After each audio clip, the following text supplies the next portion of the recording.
Hello दोस्तों, हमारे YouTube channel पे आप सभी का स्वागत है।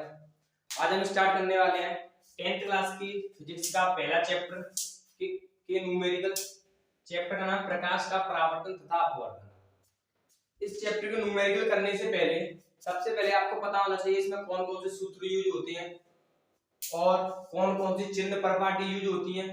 तो आज सबसे पहले हमने यहाँ पर सूत्र लिखे हैं। पहला सूत्र है फोकस दूरी तथा वक्रता त्रिज्या में संबंध। फोकस दूरी होती है f और वक्रता त्रिज्या होती है r। इनमें क्या संबंध होता है? जो वक्रता त्रिज्या होती है वो फोकस दूरी की दोगुनी होती है, r बराबर 2f। यदि हमें f का मान निकालना है तो f बराबर r/2 हो जाएगा। दूसरा सूत्र है दर्पण सूत्र, जो कि इस चैप्टर का सबसे पॉपुलर सूत्र है। ये क्या होता है? 1/f बराबर 1/v प्लस 1/u। यहाँ पर f होता है फोकस दूरी, v होता है ध्रुव से लेकर प्रतिबिंब तक की दूरी, u होता है ध्रुव से लेकर बिंब तक की दूरी। अगर सरल भाषा में समझे तो v होता है प्रतिबिंब और u होता है वस्तु, जिसे हम फिजिक्स में बिंब बोलते हैं। अगला सूत्र रेखीय आवर्धन। रेखीय आवर्धन को हम स्मॉल m से प्रदर्शित करते हैं। m बराबर i/o बराबर h डैश बट्टे h बराबर -v/u। यहाँ पर I है प्रतिबिंब की लंबाई अपॉन O है वस्तु की लंबाई। H देखें तो H है प्रतिबिंब की ऊंचाई और H डैश है प्रतिबिंब की ऊंचाई और H है वस्तु की ऊंचाई। और हम प्रतिबिंब को V लिखते हैं तो बराबर में माइनस के V/U भी लिख सकते हैं इसको। अगला सूत्र है हमारा अपवर्तनांक। अपवर्तनांक क्या होता है? n। अपवर्तनांक को n से प्रदर्शित करते हैं। तो सबसे पहला सूत्र आप सभी ने पढ़े हैं, ये सूत्र सबसे पहला होगा n बराबर sin i बट्टे sin r। n बराबर sin i बट्टे sin r, इसे हम स्नेल का नियम भी कहते हैं। दूसरा सूत्र n बराबर c बट्टे v। n बराबर c बट्टे v। अगला सूत्र है ANG बराबर GNA। अगर हमें A का मतलब है एयर, G का मतलब है ग्लास। अगर हमें एयर मतलब वायु, वायु के सापेक्ष ग्लास का अपवर्तनांक दिया है और हमें ग्लास के सापेक्ष वायु का अपवर्तनांक निकालना है तो हम इसे अपॉन में कर देंगे। ये इसका एक सूत्र है। अगला सूत्र होता है लेंस सूत्र, जो कि क्या होता है? सेम दर्पण के सूत्र जैसा होता है, परंतु दर्पण सूत्र में यहाँ पर प्लस होता है, लेंस सूत्र में यहाँ पर माइनस होता है। तो ये क्या होता है? 1/f बराबर 1/v माइनस 1/u। अगला सूत्र है रेखीय आवर्धन। यहाँ पे जो हमने देखा ये दर्पण का रेखीय आवर्धन है और यहाँ पर ये लेंस का रेखीय आवर्धन है। यहाँ पर भी इसे m से प्रदर्शित किया है। तो m बराबर i/o बराबर h डैश बट्टे h बराबर v/u। अब इसकी कुछ चिन्ह प्रपाटियां देखेंगे जो कि बहुत इंपॉर्टेंट है। अब देखेंगे हम चिन्ह प्रपाटी, दर्पण के लिए भी देखेंगे और लेंस के लिए भी देखेंगे। इसमें सबसे पहले हम देखते हैं अवतल दर्पण के लिए। तो आपको बताएं अवतल दर्पण में u v f तीनों होगा। तो आपको u v f तीनों का मान, अगर आपको कहीं पर क्वेश्चन में अवतल दर्पण दे दिया जाए तो आपको सब का मान कैसा लेना है? माइनस। परंतु एक कंडीशन है, v का मान पॉजिटिव भी होता है। v का मान पॉजिटिव कब होता है? जब क्वेश्चन में आपको दिया हो कि आभासी प्रतिबिंब प्राप्त हो रहा है। तो आभासी प्रतिबिंब के लिए आपको v का मान कैसा लेना है? पॉजिटिव। ये बात बहुत इंपॉर्टेंट है। अब उत्तल दर्पण के लिए देखें तो इसमें भी u v f तीनों होगा। तो u का मान इसमें नेगेटिव, v का मान पॉजिटिव, f का पॉजिटिव। अब लेंस के लिए देखते हैं। पहला अवतल लेंस।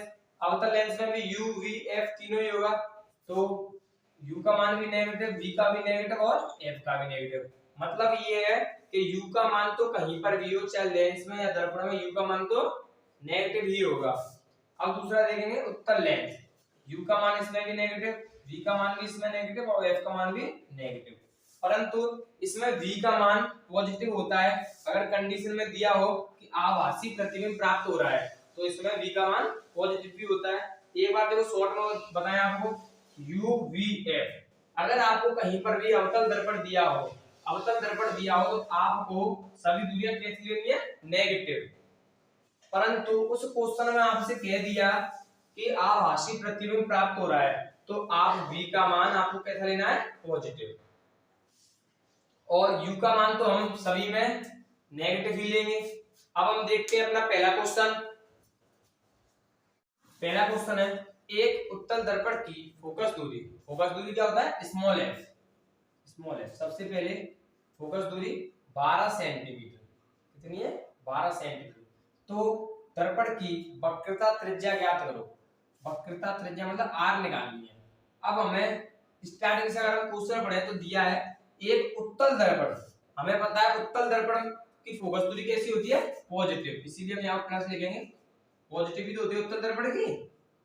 आर निकालना है हमें, तो हम जानते हैं आर बराबर 2f, आर बराबर 2f का मान कितना है प्लस के 12, तो आर बराबर 24 सेंटीमीटर।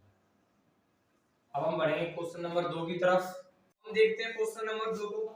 ये क्या कह रहा है, एक अवतल दर्पण की वक्रता त्रिज्या, वक्रता त्रिज्या मतलब कैपिटल आर कितनी है 30 सेंटीमीटर।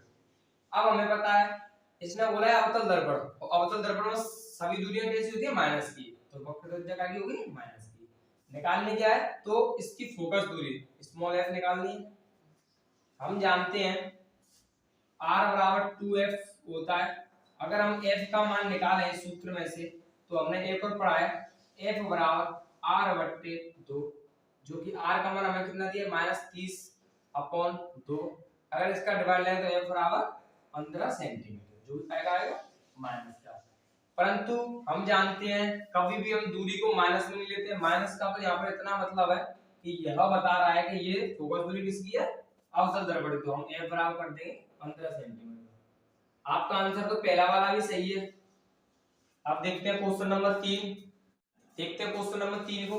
20 सेंटीमीटर फोकस दूरी के उत्तल दर्पण, फोकस दूरी कितनी है 20 सेंटीमीटर, उत्तल दर्पण है इसलिए हमने प्लस का लिया है, के मुख्य अक्ष के लंबवत दर्पण से 40 सेंटीमीटर दूरी पर स्थित बिंब, बिंब क्या होता है u, और u का मान हमेशा कैसे लेते हैं नेगेटिव।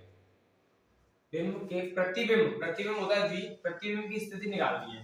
तो हम जानते हैं दर्पण सूत्र, देखें दर्पण सूत्र से जो कि क्या होता है 1/f बराबर 1/v प्लस 1/u।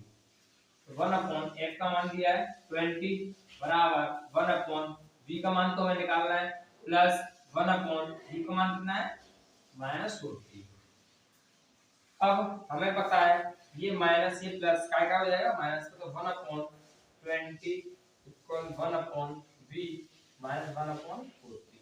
अगर हम इसे इधर लेके आए तो 1/v बराबर 1/20 अपॉन 1/40, तो 1/v बराबर एलसीएम हो जाएगा 40।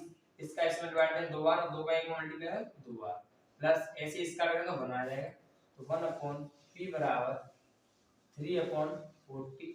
हमें तो v का मान निकालना है, तो इसको पलट देंगे इसको भी पलट देंगे, तो v बराबर 40/3। अगर इसका इसमें डिवाइड हो तो v बराबर आपका आएगा 13.33, लगभग इतना सेंटीमीटर आएगा। ये हो जाएगा हमारा आंसर। अब देखते हैं क्वेश्चन नंबर अगला। नेक्स्ट क्वेश्चन तो देखते हैं क्या कह रहा है, अवतल दर्पण की फोकस दूरी 15 सेंटीमीटर। फोकस दूरी क्या होता है f, अवतल दर्पण इसलिए हमने यहाँ पे माइनस लगाया। दर्पण से 30 सेंटीमीटर दूरी पर रखी 2 सेंटीमीटर लंबी वस्तु, वस्तु क्या होता है u, u का मान कितना है 30 सेंटीमीटर, और u हमेशा माइनस की होती है इसलिए माइनस लगाया। 2 सेंटीमीटर लंबी वस्तु की लंबाई दी है जो कि हमने मानी o, o का मान कितना है 2 सेंटीमीटर। हमें क्या बताना है वस्तु के प्रतिबिंब की स्थिति, प्रतिबिंब क्या होता है v, v का मान बताना है, आकार बताना है, आकार क्या होता है m, और प्रकृति, प्रकृति का मतलब हमें बताना है ये प्रतिबिंब बनेगा जो वास्तविक होगा या आभासी। तो हम सबसे पहले b निकालेंगे दर्पण सूत्र से। दर्पण सूत्र हम जानते हैं 1/f बराबर 1/v प्लस 1/u। 1/f का मान कितना है -15 बराबर 1/v का मान तो हमें निकालना है, प्लस u का मान कितना दिया है -30। ये माइनस प्लस माइनस हो जाएगा, 1/-15 बराबर 1/v माइनस 1/30। अगर हम इसे इधर लेके आए तो 1/v बराबर 1/30 माइनस 1/15, 1/v एलसीएम आएगा 30, और इसे हम सॉल्व करेंगे तो 1 - 2, तो 1/v बराबर माइनस 1/30, तो v का मान कितना आ जाएगा माइनस में 30 सेंटीमीटर। अब यहाँ पर माइनस आया है तो माइनस से हमें यह पता है कि इसकी प्रकृति कैसी होगी, जो प्रतिबिंब बनेगा, जो दर्पण की ओर बनेगा, तो दर्पण की ओर सभी कैसे बनते हैं, वास्तविक, वास्तविक। ठीक है, और हमें क्या निकालना है, इसका आकार निकालना है। आकार मतलब m, हम जानते हैं m बराबर, एक सूत्र होता है I अपॉन O बराबर minus V upon U। m बराबर I का मान होता है, I का मान तो हमें निकालना ही है, m बराबर, m को हटा देंगे, I का मान तो हमें निकालना है अपॉन O का मान कितना दिया है 2 बराबर माइनस G का मान कितना निकल गया है माइनस में 30 अपॉन U का मान कितना है, U का मान है अपना 30, U का मान 30 तो दिया है जो कि माइनस का है, माइनस से माइनस कैंसिल हो जाएगा, तो I बराबर I अपॉन 2 बराबर माइनस 30 अपॉन 30, ये एक बार कट जाएगा, तो I बराबर इसका इधर मल्टीप्लाई है माइनस के 2 सेंटीमीटर, तो प्रतिबिंब कितना होगा 2 सेंटीमीटर। अब देखते हैं नेक्स्ट क्वेश्चन को।